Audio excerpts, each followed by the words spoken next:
Politics of Indonesia.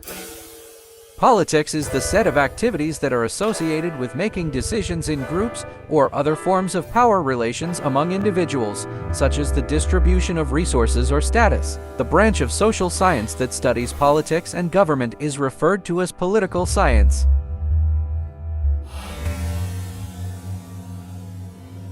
The politics of Indonesia take place in the framework of a presidential representative democratic republic whereby the president of Indonesia is both head of state and head of government, and of a multi-party system. Executive power is exercised by the government.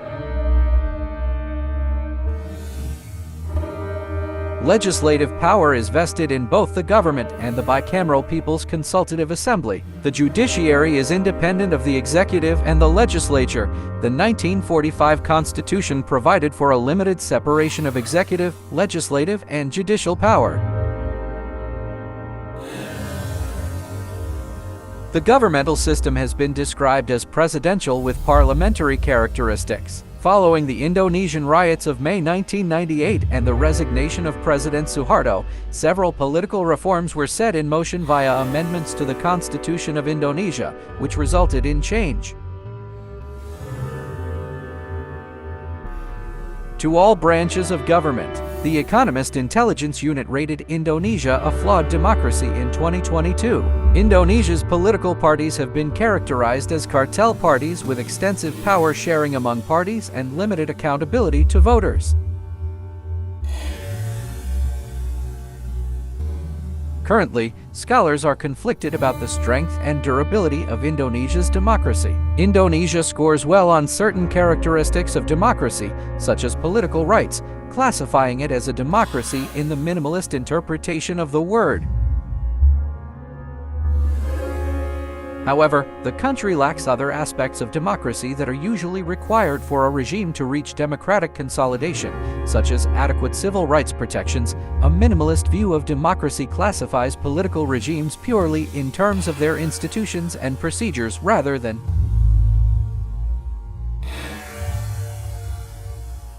the outcomes they produce. Specifically, a regime must implement free and fair elections. In Indonesia, the president is directly elected and can serve up to 2 5-year terms.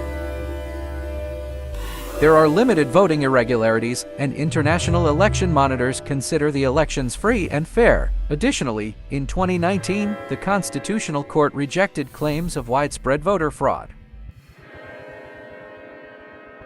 The right to organize competing political parties is respected, and the system allows for the competition of several political parties. Thus, according to the minimalist definition, Indonesia is a democracy. However, a maximalist approach to democracy claims that free and fair elections are insufficient to consider a regime a democracy. Maximalists argue that these countries must also guarantee other social, political, and economic rights, often those found in consolidated democracies. These include human rights protections, civil rights, egalitarianism, judicial independence, and more.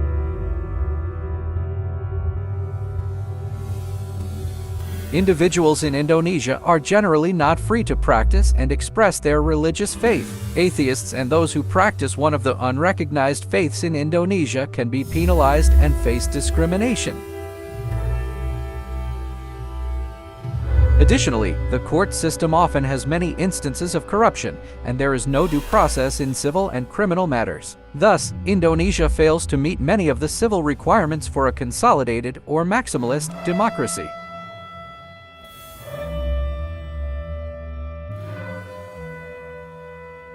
The durability of democracies can be attributed to a few key characteristics, such as per capita income, the control of political parties, and the frequency of elections. Indonesia scores very well in each of these categories. Indonesia has a relatively high per capita income of $5,000 USD, has multiple competing political parties, and has new leadership elected every 5 years. So, although Indonesia may not yet be a consolidated democracy, the country has made tremendous progress in advancing its score in democratic processes and durability.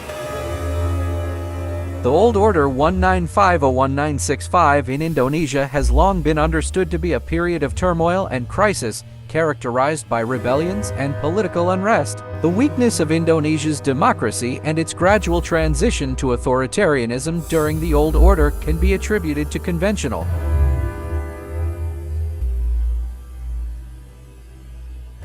modernization theory, which suggests that without strong socio-economic structures, successful transitions to democracy are unlikely. Indeed, it was not until the late 1960s, when urbanization took place, that the Indonesian government began to build a stronger democracy.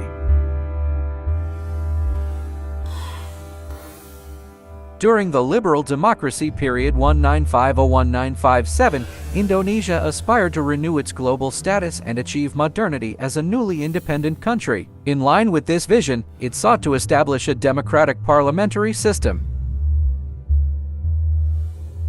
bringing forth a multi-party system, cabinet government under a prime minister, and a ceremonial president. However, the economic instability inherited from colonial rule significantly hindered their democratic nation-building vision. The Indonesian economy struggled to recover from the hardships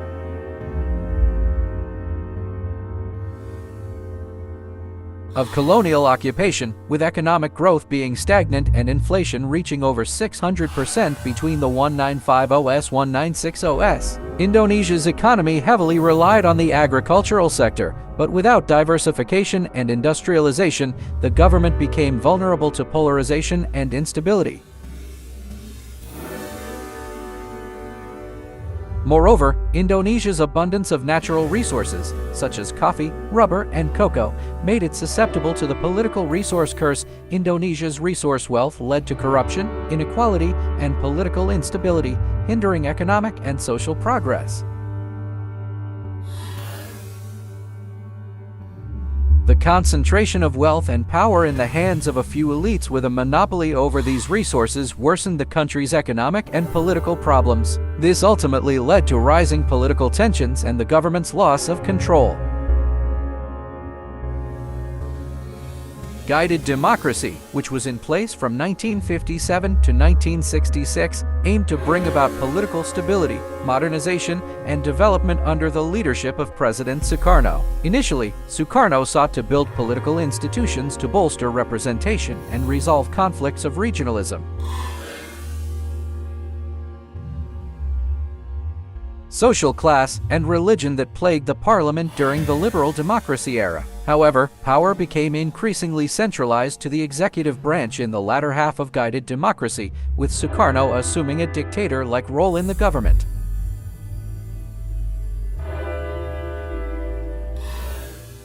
Indonesia's gradual transition to authoritarianism during the guided democracy period exemplifies the failure of the democratic project in the country due to weak socio-economic structures and the political resource curse that undermined its democratic development.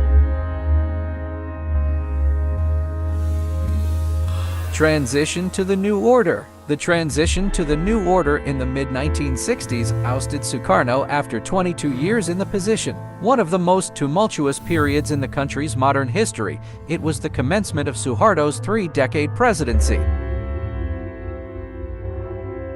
Described as the Great Delaying Puppet Master, Suharto drew power from balancing the opposing and increasingly antagonistic forces of the army and the Communist Party of Indonesia opening parenthesis p key closing parenthesis ... by 1965, the key extensively penetrated all levels of government and gained influence at the expense of the army. On September 30, 1965, 6 of the military's most senior officers were killed in an action generally labeled an attempted coup by the so-called 30 September movement, a group from within the armed forces. Within a few hours, Major General Suharto mobilized forces under his command and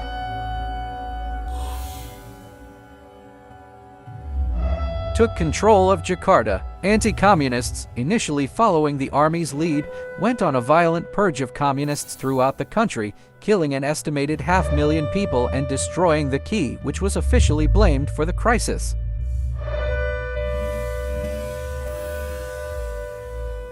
The politically weakened Sukarno was forced to transfer key political and military powers to General Suharto, who had become head of the armed forces. In March 1967, the Provisional People's Consultative Assembly (MPRCs) named General Suharto acting president. He was formally appointed President 1 year later. Sukarno lived under virtual house arrest until his death in 1970. In contrast to the stormy nationalism, revolutionary rhetoric, and economic failure that characterized the early 1960s under the left-leaning Sukarno, Suharto's pro-Western New Order stabilized the economy but continued.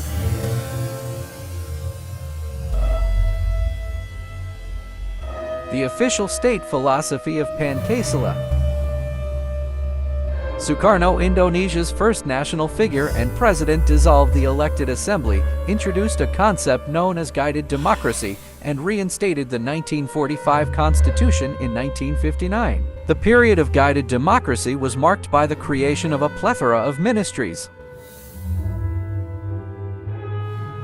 By the rise of the Indonesia Communist Party Partai Komunis Indonesia, key to a position of political dominance, and by the emergence of the army as a major anti-communist political force. The structure collapsed with an attempted coup d'etat in 1965, which led to the downfall of Sukarno.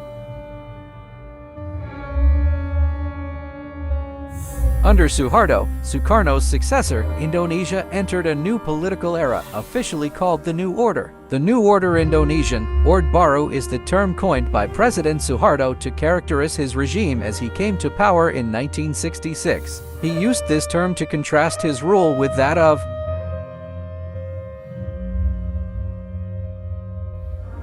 his predecessor, Sukarno, dubbed the Old Order, or Orde Lama. The term New Order in more recent times has become synonymous with the Suharto years 1966–1998.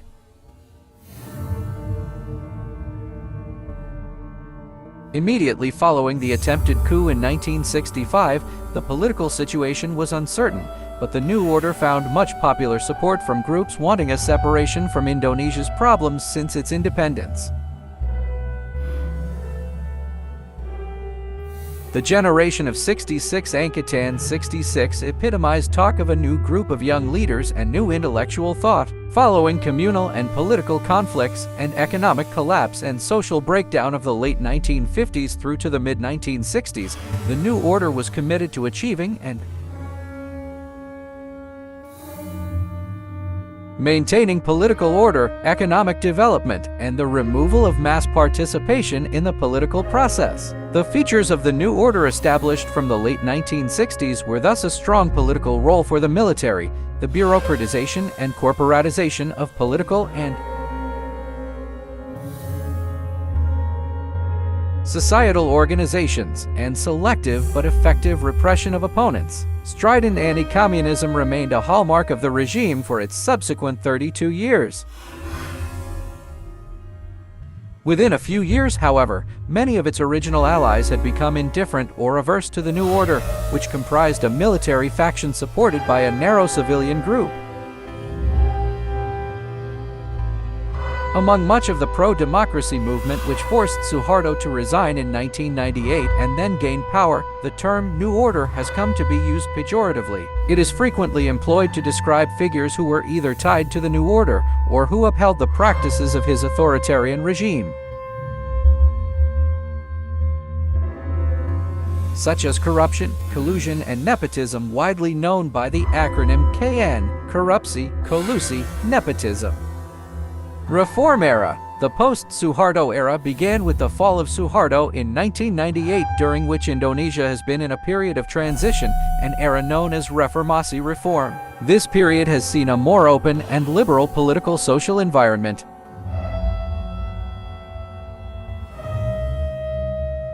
The post-Suharto era began with the fall of Suharto in 1998, during which Indonesia has been in a period of transition, an era known as Reformasi reform. This period has seen a more open and liberal political social environment.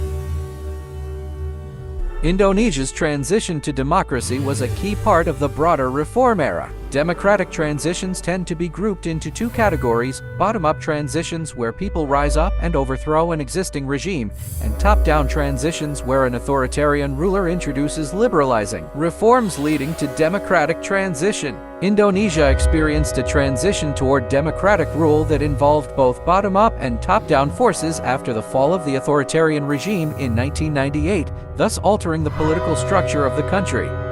Differences in democratization across developing countries, including Indonesia, is common and may be explained by different theoretical models.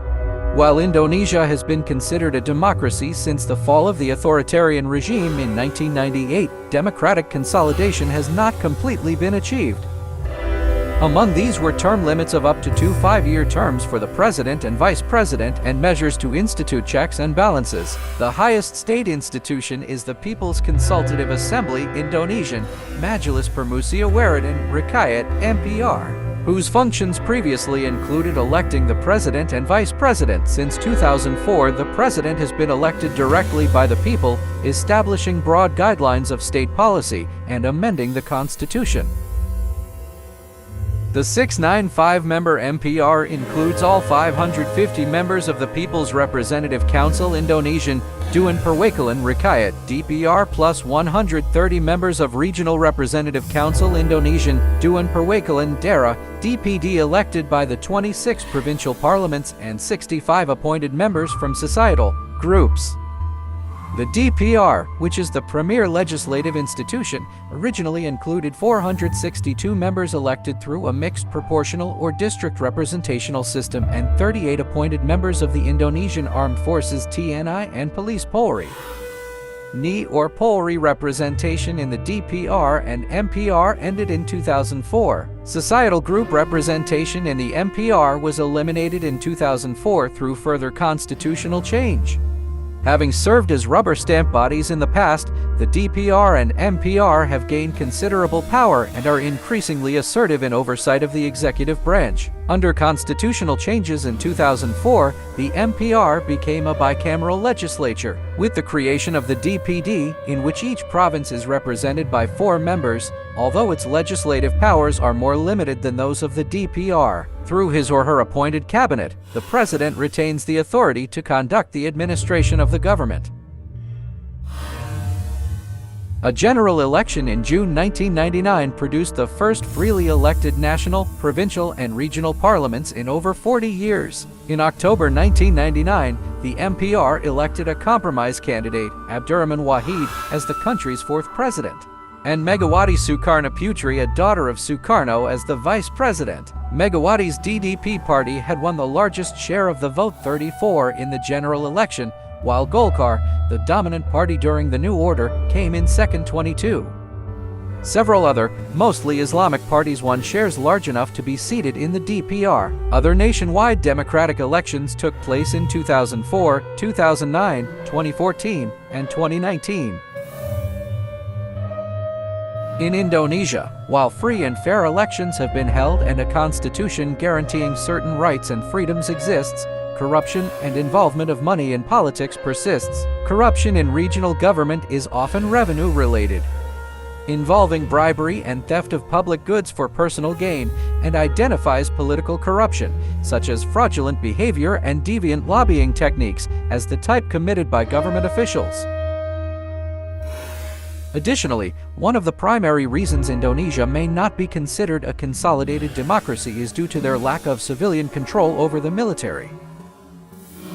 Indonesia has created democratic institutions, but there is still progress that must be made to address the challenges the country currently faces in order to consolidate democracy. Civil society in Indonesia. Civil society is a term that has been coined by both sides of the political spectrum for their respective interests. It is defined broadly by David Reef as the wide range of organizations operating outside the governmental and business sectors. It has taken on ambiguous connotations as Robert Putnam has associated it with the strengthening of democratic government, while Sherry Berman has demonstrated how civil associations helped to collapse Weimar Germany. As with any other country, Indonesian civil society spans an array of organizations including professional, religious, intermediary, and mass-based. Under Suharto, civil society organizations (CSOs) often fought for democracy and human rights. Under Suharto, civil society in Indonesia was massively contained. The mass murders of the left limited CSOs to advocacy relating to human rights and democracy. After his fall, civil society established itself in the reformed era. CSOs in Indonesia are reflective of the unique politics of the country. They exist on a spectrum of opinion on Islam's proper role in the government. For example, in 2017, the Indonesian government prohibited the Indonesian chapter of Hizb ut-Tahrir using the law on mass-based organizations (Ormas). Some CSOs condemned the action as a violation of human rights, while others saw the move as a necessity in curbing extremist ideology. Ormas represents new bureaucratic regulations and restrictions on CSOs. The passage of this law has been associated with the Indonesian government's continued crackdown on free speech and expression. Humanprogress.org provides a civil society participation index which measures whether major CSOs routinely consulted by policymakers. How large is the involvement of people in CSOs? Are women prevented from participating? Among a variety of other factors, Indonesia's civil society index has fluctuated throughout the 20th century. During the period of liberal democracy before Sukarno, Indonesia reached a civil society participation score of 0.74. During the presidencies of Sukarno and Suharto, the score plunged to 0.12. As Indonesia entered its reform era, the score climbed to 0.95. However, in recent years, Indonesia's civil society participation index has declined to 0.82. Compared to its neighbors in Southeast Asia, Indonesia has been hailed as a champion for free expression in the region. Other tools to measure civil society are the CSO Sustainability Index Explorer by csoc.org and the Civil Society Index provided by the United Nations Development Programme. Thank you for watching.